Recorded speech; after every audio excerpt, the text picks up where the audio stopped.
The Union were back at Subaru Park on Saturday night, hoping to break their winless streak at home against Charlotte FC, but as it turns out, it was not meant to be. We'll break down the loss to Charlotte before looking ahead to see how the boys in blue can get back on track as they head north to Montreal this weekend. All that as Union Insider starts right now.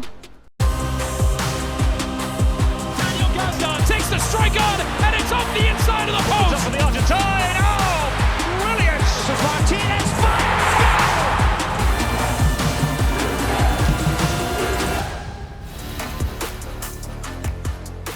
Hey everyone, welcome back to another edition of Union Insider presented by Independence Blue Cross. I'm Marisa, as always, joined by Sebastian Latou and Sheanon Williams. After a midweek match against FC Cincinnati that saw the Union lose in heartbreaking fashion, the club came back home, hoping to get back in the win column against Charlotte FC. The club had already played Charlotte once this season, a 0-0 draw down in North Carolina, and while a point on the road was nice, the club was looking to get all 3 points at Subaru Park. Let's see how this one played out from Saturday's match. We skip ahead to the 4th minute in this one. Charlotte keeper Christian Kalina is looking to distribute the ball when Ty Baribo sneaks up on him, steals the ball, takes a shot, but a Charlotte defender is there to stop the ball from rolling over the goal, just inches to keep this match at 0-0. The score will remain the same at halftime, but that won't last much longer in the 56th minute. Charlotte has ball near the corner. A cross is sent in that finds the head of Patrick Augiman, who flicks it into the top right corner to beat Andrew Rick and give Charlotte a 1-0 lead. 63rd minute now, Liel Abada sends a through ball to Augiman, who turns upfield, does a step over to beat Jacob Glesnes, and fires a ball to the bottom left of Rick for his second goal of the night. This gave Charlotte the 2-0 lead and would end up being the final score of this one, as the Union have now dropped their 3rd straight game at Subaru Park. Okay, so 3rd straight loss at home, and now their 6th straight match where they are winless. To put it simply, guys, what is going on? It's a good question. We try to put the finger on what's going on, but there's a few things for me, like in the game, especially at home, like we can see in a defensive part, we are not as sharp as we used to be. I think we give too much space, to the opponent when they come at us, on 1v1 defending. There's not as much, close, pressure to make the guy maybe try a dribble or pass, the ball next to him. I think we are a bit too nice and we are reacting. I don't think we are like sharp as much, defensively. And offensively, we created some opportunity against Charlotte, but we don't have, the killer instinct to put the ball in the back of the net. We are a little bit better, let's say, going through the middle, which I like, against Charlotte. But I think when we have the ball and the block is, in position in their half, it's a bit too slow. I think the passing between Glesnes, Elliott, we can't really find anybody in the midfield. We have like a line of 4 or 5, guys trying to get the ball in a space, but there's not many movement and combination, together between the guys in the team. So it's a little bit better. They got some opportunities. They could have scored, some goals against Charlotte, but they didn't. And it's this killer intent I think was missing. But we need to find 1-2 guys who can do it, because it's like what is missing right now, the defensive play, and at the same time when we create opportunity to get, the final touch to put the ball in the net. Reactionary is such a great word to describe this team right now. They're not starting everything, they're reacting to what is being played to them. Sheanon, where do you stand? For me, I think it's just a lack of answers. Right now, they're starting the game okay. They had some decent chances against Charlotte. They weren't able to score. And then that puts a lot of pressure on the defense. The defense hasn't been playing as well as we've seen in previous years. So I think it's a combination of the two things.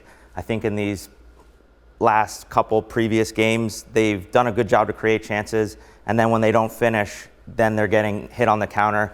We've seen 3 counterattacking goals in the last 3 games. So they're defending a little bit naive, trying to really press to get the goal and leaving themselves a little exposed in the back. Do you think they have the right things in place to turn things around?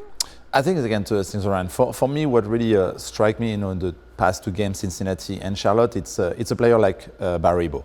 Baribo didn't play since a year. He played 29 minutes. He got the first start against Cincinnati, a second start against Charlotte, and just kind of like his work rate and his kind of presence on the field, you can see him. For me, he was the best player in both games.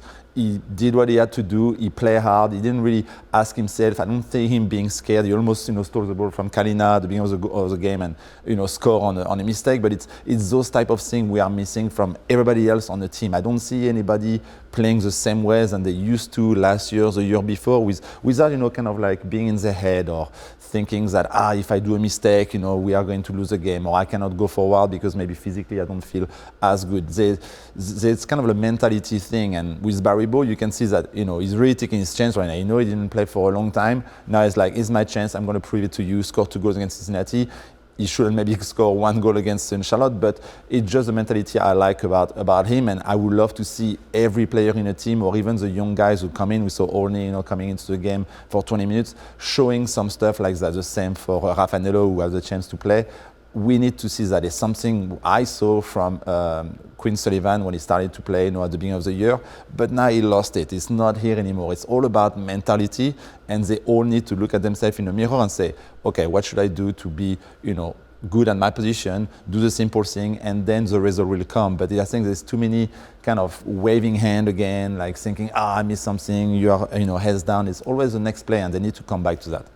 Seba, while unfortunately there weren't any Union goals to go over this weekend, we did have a young goalkeeper make some pretty good plays, one of which is the pick for this week's Key Play of the Week presented by Subaru.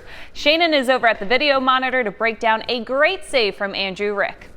Yeah, we're going to go over the save by Andrew Rick, making his first MLS career start. Thought he did pretty well in goal, and this is just something that he's really going to have to get used to, being under pressure. His defense wasn't great in front of him, but he made a good save here in the 74th minute.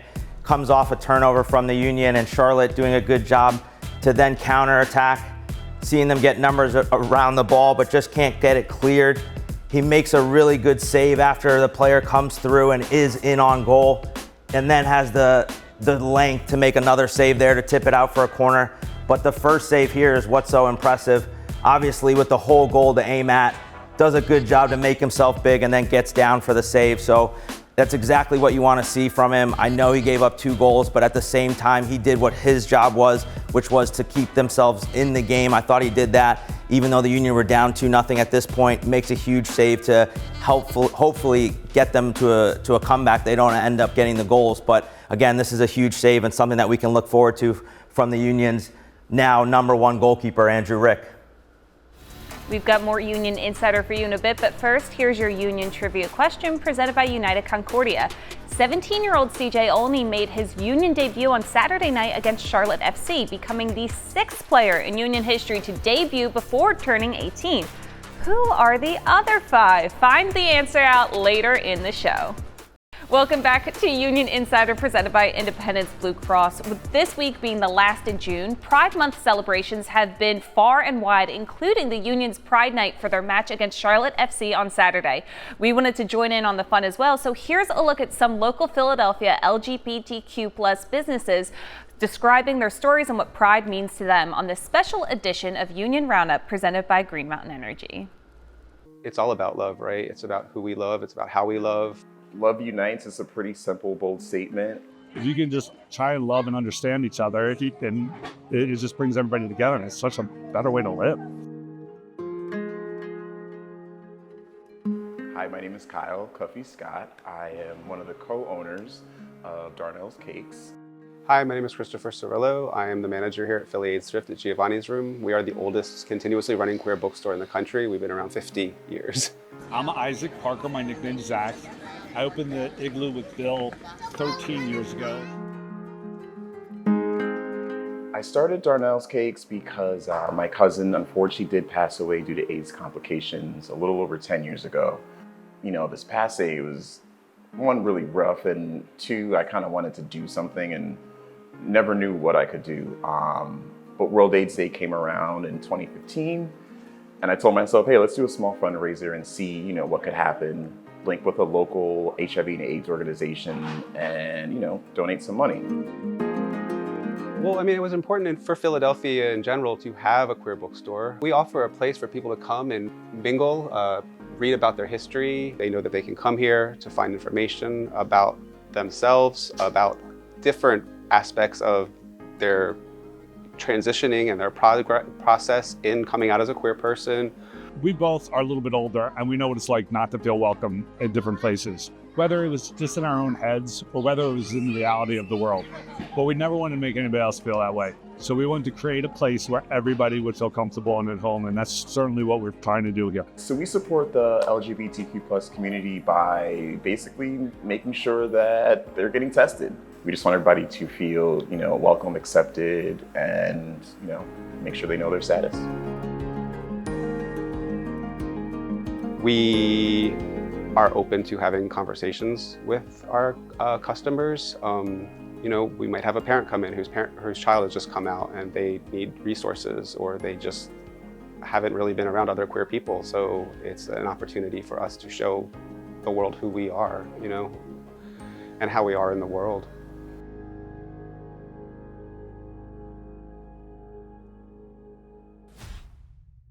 All right, guys, it's time to move on from the disappointment from last weekend and take a look forward to our matchup against CF Montreal on Saturday. This means it's time for these guys to hand over their keys to the game presented by Subaru. Seba, as always, you're up first. Yeah, so it's a big game for the Union, even if it's middle of the season. But Montreal is looking to get a win at home. They have a very young team, over there. But for me, the team needs to be better in 1v1, offensively and defensively. I think there's going to be a lot of possibility for forwards to beat their men on 1v1, because on the side, 1v1 into the middle, and at the same time for the defense to be better in 1v1. Don't give as much space as we have been giving in the past couple of games. We saw a lot of goals, beating our last defender 1v1 and then they score. If everybody can win their battle in their zone, the team, I think, will be performing well and hopefully have a win in Montreal. So win your battle in your zone, the 1v1 defensively, offensively. If, out of 11 players, we won, 7 or 8 of those, I think the Union will be the win. Who do you think matches up well against Montreal's defense from the Union? I feel like the defense of Montreal is not as fast. So I will say Michael Ura could have, a good game against them, as well as Baribo. I was surprised about his speed. He was the fastest player against Cincinnati during that game. So both of them in transition, in counter-attack, can really, use their speed to find the good space and then, beating their defender on 1v1, because I don't think the Montreal defense, when they play at 3, are not the fastest. All right, so winning 1v1 battles, everybody on the field. How about you, Sheanon? To piggyback off of Seba's key, it's going to be better in transition and on counterattacks, offensively and defensively. I thought offensively in the last few games, they've gotten into that final third and the final pass hasn't come, or it's just been a little bit off. So they've done a good job to break out in transition. Can they now connect that final pass and find that goal? Defensively, we've seen them give up a couple goals now on the counterattack, just being a little bit naive, maybe pushing for the game, whether it be a win or a draw, and they've just left themselves exposed in the back. They have to do a better job of rest defense and making sure that when they have the ball, their guys are set up to win it back when they lose it. Obviously, we're not going to score on every chance that we get. So what happens when the ball turns over? Are we in good spots? I thought in the last 3 games they haven't been. So who does that fall on in terms of keeping the back line organized? A lot of it's going to fall on Leon Flock, who doesn't get forward as much. We always see him breaking up plays. Can he do a better job to front the forwards? And also the 2 defenders at center back between Glesnes and Elliott. Can they do a better job of limiting space and being tighter to players? Also, Seba talked about the 1v1 moments. We've seen some pretty poor 1v1 defending as of late. Can that get cleaned up? And hopefully that can lead to some success. We're coming up on a break for Union Insider, but when we return, we sit down with an emerging player for the Union and his journey to Philadelphia. We'll be right back after this. Time for this week's Chick-fil-A Nugget of the Week. 18-year-old Andrew Rick made his MLS and Union debut with his start in goal on Saturday against Charlotte FC. Rick is now the first YSC Academy graduate to start a game for the Union. Welcome back to Union Insider, presented by Independence Blue Cross. We've talked in length about the players the Union will be missing during international play this season and how other players are going to have to step up when given the opportunity. Well, look no further than Ty Baribo. The 26-year-old Israeli international scored 2 goals against FC Cincinnati in his first real action last Wednesday before almost getting another goal against Charlotte FC. We sat down with Baribo to discuss his journey in soccer as he gets the spotlight in this week's player profile presented by Subaru.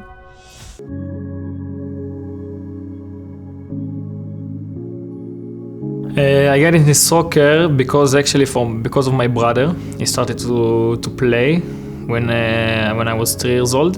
He was 6, And all the time my father and my mother took him to the practice, and all the time when I saw the pitch, I was getting emotional that I want to be there.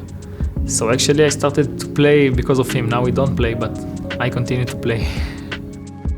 My routine in a game day, it's when I wake up in the morning, first of all, I pray. And then I go to the gym, I do some bikes, not too much things, that just to wake up the body. And then I eat lunch, I rest. Before the game, again, I do some stretching. I pray before the game also, and that's it. Every kid has the fear that he will not become a professional soccer player. Everybody wants to be, but small percent become a professional soccer player. But the moment that my father told me that I will be a soccer player, it's the moment that I knew, because of him, because he's all the time support me. And when he said this, I knew immediately that I will be. My favorite soccer memory when I was a kid, I have a few. Normally players say that it's supposed to be like a winning goal when you win a trophy or something, but when I was 11 years old, my mother, she passed away on Saturday, and I had a game on this day. Of course that nobody wanted that I will go to the game, but before she died, she told me that she will never want that I will stop to play for soccer. So I decided that the same day that she died to go to play with a cup game. And I score, and immediately after I score, I kiss the finger and point to the sky. Of course, the goal was for her. The person that helped me to become who I am today, it's 100% my father. He supports me like, it's not about money, it's about time. It's about how he support me with words when things become tough. Like almost every game of mine, he drove 3.5 hours with a car just to see me playing, and immediately came back home after this. So now he's in Israel, but he's still with me here all the time. So 100% I'm here because of him. My most emotional goal in my career was when I scored for the national team. It was 1-1. It was a very important game for the Nations League, and I scored 2-1. And we won because of this, and we went to the semi-final. It was also my first goal in the national team, and all of my family was in the stadium, so I almost cried when I scored the goal. My best advice that I got since I was a kid, and I think about this until now, that it doesn't matter what people think about you or what they say about you. You have to believe in yourself, even it become like tough situations, because every soccer player have tough situations. Sometimes you don't play, sometimes happens something at home, but the most important thing is to believe in yourself, to believe in God, and continue to work hard. It was a busy week in MLS, so let's take a look at some of the other big moments in this week's Around the League presented by Torque. We've seen some impressive scoring performances lately in MLS, and Saturday night was no different. Chucho Hernandez scored a hat trick against Sporting Kansas City as Columbus went on to rout SKC 4-0 at home. Well, we'll go to the Western Conference now, where two of the top teams faced off on Saturday in RSL and LA Galaxy. Gabriel Peck scored in the 74th minute for the Galaxy, giving them the win on the road. The two teams, along with LAFC, are all tied at the top of the Western Conference standings. When Union Insider returns, Seba and Sheanon will give us their players to watch for Saturday's match as the Union face off against CF Montreal. We'll be right back after this. Here's the answer to this week's Union trivia question presented by United Concordia. The other 5 players in Union history to make their debut before turning 18 years old are Zach Pfeffer, Quinn Sullivan, Jack McInerney, Paxton Aronson, and Jack McGlynn. Wow, a lot of young guys getting their debuts with the Union, right? Yeah, your name is Jack. Yeah. There's a lot of Jacks. Yeah, a lot of Jacks. That must be the key thing. Well, it's the final segment here on Union Insider presented by Independence Blue Cross, which means we're wrapping things up, but we need some players to watch presented by Allstate. So, Seba, for you, who are you watching in Montreal? It's Good question, but I'm going to go with the captain, Jacob Glesnes. I think, him having the harband around his arm, it's very important to have a good leadership from him. I'm going to go this first. Then he needs to be able to come back in his, simple thing, especially defensively, be tighter, be a little bit better in a 1v1 defending. He had been struggling, the past couple of games to kind of get a good performance to go back to his confidence and his real level. And the same thing offensively, I thought he's been doing good every time when he carries the ball and he finds the pass. He got an assist for Michael in the last home game. And then when he do it, just choose the right moment. Sometimes maybe he does it too much and he can lose the ball as well. Can he find the right moment to kind of use his good dribbling he has to pass the first line and then give a good ball to his forward? It's what I'm looking for, Jacob Glesnes. And why not? Having one of the strike he has, against Charlotte, he was very close to get the goal, maybe on a corner kick, but we might need to see him on a scoring sheet. It'd be nice to see a defender scoring a goal for the team to get the win against Montreal. Yeah, we love those rocket of a shots. He pulls off from 30 yards out. Yeah, I cannot do that. Yeah, no, not many people can. Sheanon, for you? I'm going to go with Ty Bariba. I think his energy up top has been really good for this team. We know that they're lacking that goal scorer right now. Can he pick up the slack and do a good job to carry the load for this team? I thought his energy's been infectious to this group, and sometimes when things aren't going your way, that's the one thing that you can control is your energy, and he's brought a lot of it over these past 2 games. I thought he's looked the most lively in the final third, so hopefully he can get on the end of a couple chances and help this team win a game. That's going to do it for us with this when the Union travel up north to take on CF Montreal on Saturday. The match will be seen on MLS Season Pass at 7:30 p.m. Seba is going to be the French translator up in Montreal. He's on the radio call with Dave Leno, 97.5 The Fanatic. So for Seba and Sheanon, I'm Marisa, and we'll see you next week.